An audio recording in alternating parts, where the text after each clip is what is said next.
Izinkan saya untuk memaparkan secara singkat sebagian dari program yang sudah dicanangkan oleh Presiden Prabowo Subianto yang sudah kita kenal bersama dengan sebutan Asta Cita atau 8 Cita 8 program utama yang ingin dilaksanakan oleh Kabinet mulai tahun 2024 sampai dengan tahun 2029 yang akan datang, yang kita harapkan bersama akan menjadi basis untuk mencapai cita-cita yang sangat besar, yaitu pada tahun 2045 terwujudnya Indonesia emas, Indonesia menjadi salah satu negara maju di dunia ini. Dari 8 asta cita itu, kami memilih 4 cita yang dianggap sangat relevan terkait dengan pembangunan di bidang hukum dan hak asasi manusia yang berada di bawah koordinasi Kementerian Koordinator Bidang Hukum, HAM, Imigrasi, dan Pemasyarakatan yang dulu berada di bawah satu kementerian, yaitu Kementerian Hukum dan HAM. Dari 8 asta cita itu yang relevan dengan tugas-tugas kami dalam pembangunan di bidang hukum, HAM, imigrasi, dan pemasyarakatan adalah pertama, cita pertama nomor 1 yaitu memperkokoh ideologi Pancasila, demokrasi, dan hak asasi manusia. Memperkokoh ideologi Pancasila merupakan kewajiban kita semuanya. Kita telah menyepakati Pancasila sebagai asas falsafah negara kita yang harus mendasari seluruh kebijakan, peraturan perundang-undangan yang kita ciptakan di negara Republik Indonesia ini. Dalam konteks cita yang pertama ini, memperkokoh Pancasila, demokrasi, dan HAM, maka 3 kementerian yang berada di bawah koordinasi Kementerian Hukum, HAM, Imigrasi, dan Pemasyarakatan, pertama-tama adalah pemenuhan layanan akses terhadap keadilan, mencakup revisi atau penataan ulang berbagai peraturan-peraturan yang ada, dan kemudian juga melakukan upaya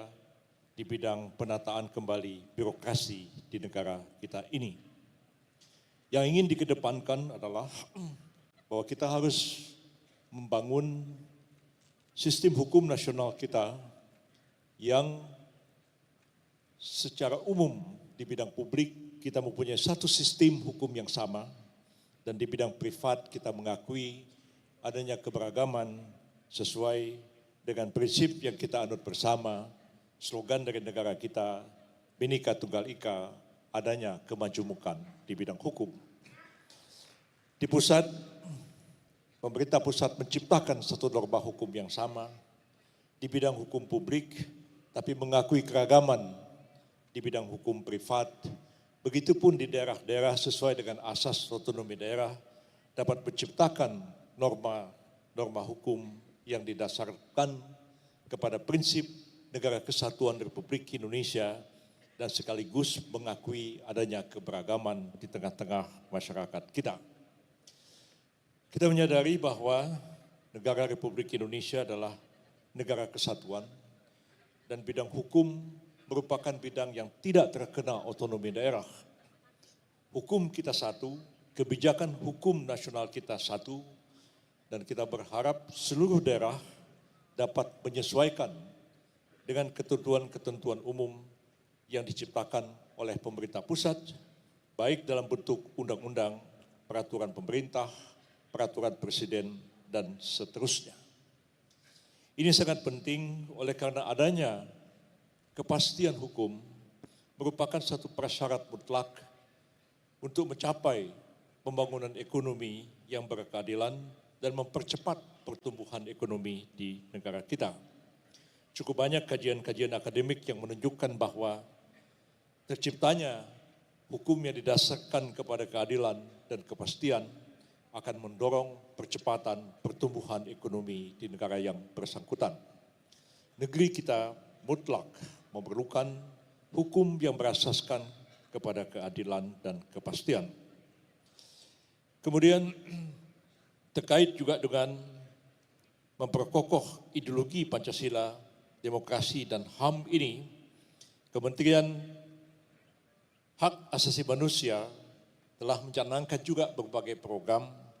ya tentu tidak dapat kami sebutkan satu demi satu pada kesempatan ini, tapi yang paling penting adalah membangun kesadaran HAM yang lebih tinggi di tengah-tengah masyarakat kita, karena pada dasarnya pengakuan dan penghormatan serta penegakan HAM adalah kewajiban setiap orang, tapi kewajiban yang utama dibebankan kepada pemerintah untuk membangun kesadaran HAM bagi setiap orang dan menjadikan hak asasi manusia sebagai salah satu asas dalam membangun sistem hukum nasional kita, pelayanan kepada publik, pembangunan ekonomi, pemerataan, dan sebagainya. Kemudian Kementerian Imigrasi dan Pemasyarakatan juga berkewajiban dan berkeinginan untuk terus meningkatkan pelayanan publik di bidang keimigrasian, terutama juga berkaitan dengan pengamanan lalu lintas orang masuk dan keluar wilayah negara Republik Indonesia, dan khususnya juga terkait dengan pengamatan di daerah-daerah perbatasan. Dalam upaya membangun hukum nasional di bidang hukum pidana, kita menyadari hanya tinggal setahun lagi dari sekarang kita akan menerapkan Kitab Undang-Undang Hukum Pidana Nasional yang baru, mengganti hukum kolonial yang sampai hari ini masih kita laksanakan, walaupun cukup banyak ya peraturan perundang-undangan di bidang hukum pidana yang kita ciptakan sendiri setelah kita merdeka, tapi keberadaan KUHP nasional yang baru ini memberikan harapan baru di mana kita membangun sistem hukum pidana yang berasaskan kepada prinsip-prinsip hukum yang dianut oleh masyarakat kita sendiri, baik berasaskan kepada hukum adat, hukum tradisi, hukum Islam yang berlaku di tengah-tengah masyarakat yang diadopsi dan ditransformasikan ke dalam hukum pidana nasional kita. Dalam waktu yang singkat setahun ini, pemerintah harus menyelesaikan 5 undang-undang untuk melaksanakan ketentuan-ketentuan di dalam Kitab Undang-Undang Hukum Pidana Nasional yang baru, yang penekanannya sanksi pidana tidak lagi pada pembalasan, penjeraan seperti yang kita kenal dalam sistem hukum kolonial, tapi lebih mengedepankan restoratif justice, lebih menekankan kepada keadilan restoratif yang berintikan kepada pemulihan hak-hak dari korban dan terciptanya perdamaian, ketentraman, dan kemudian keadilan di tengah-tengah masyarakat. Restoratif justice bukanlah sesuatu yang baru dalam hukum, perkembangan hukum masyarakat kita, karena hukum adat dan hukum Islam mengedepankan adanya aspek restoratif di mana para pihak disuruh untuk bermusyawarah, berdamai, mencari jalan tengah, menyelesaikan konflik. Kalau tidak bisa diselesaikan, baru norma-norma hukum pidana dipaksakan oleh negara. Jadi kita menciptakan sistem hukum baru yang berasaskan kepada kesadaran hukum rakyat kita, didasarkan kepada adat, hukum agama yang berkembang di tengah-tengah masyarakat kita sesuai dengan falsafah Pancasila yang kita anut bersama. Kemudian yang kedua adalah memperkuat pembangunan sumber daya manusia yang juga merupakan bagian daripada Astacita program Kabinet Pimpinan Presiden Prabowo Subianto. Terkait dengan ini, kementerian yang berada di bawah jajaran Kementerian Koordinator Hukum, HAM, Imigrasi, dan Pemasyarakatan adalah memperkuat pengamanan, terutama di perbatasan, memberikan pelayanan yang baik di bidang keimigrasian, kependudukan, izin tinggal dan sebagainya yang kita harapkan akan mendukung investasi di tengah-tengah masyarakat kita untuk mencapai pertumbuhan ekonomi yang kita harapkan. Dalam hal ini juga Kementerian Hak Asasi Manusia berusaha bekerjasama dengan kementerian-kementerian terkait, terutama yang menangani bidang pendidikan, di mana penyusunan kurikulum pendidikan kita harus berbasiskan hak asasi manusia, demikian juga proses pelatihan dan sosialisasi di bidang HAM, di bidang hak asasi manusia pada umumnya. Kemudian cita yang ketujuh dari 8 cita ini, yaitu memperkuat reformasi politik, hukum dan birokrasi, serta memperkuat pencegahan pemberantasan korupsi dan narkoba yang tadi sudah dijelaskan oleh Menko Polhukam Pak Budi Gunawan dalam hal penegakan hukumnya adalah kewenangan beliau di seluruh jajaran Polhukam, tapi dalam konteks penciptaan norma hukumnya itu berada di Kementerian Koordinator Bidang Hukum, HAM dan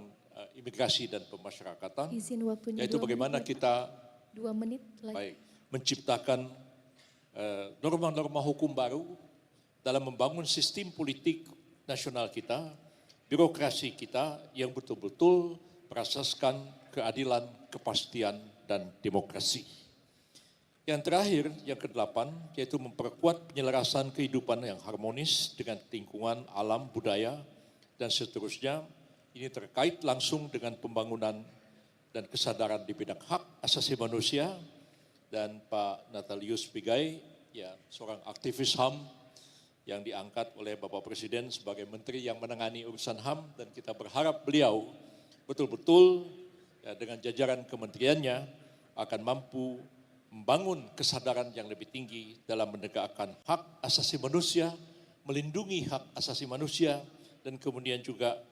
menyelesaikan persoalan-persoalan di bidang hak asasi manusia yang kita hadapi bersama, baik di masa lalu, masa sekarang, dan pencegahan supaya tidak terjadi berbagai bentuk pelanggaran HAM di negara kita ini. Demikianlah pokok-pokok yang dapat kami sampaikan. Semoga ada manfaatnya bagi kita bersama.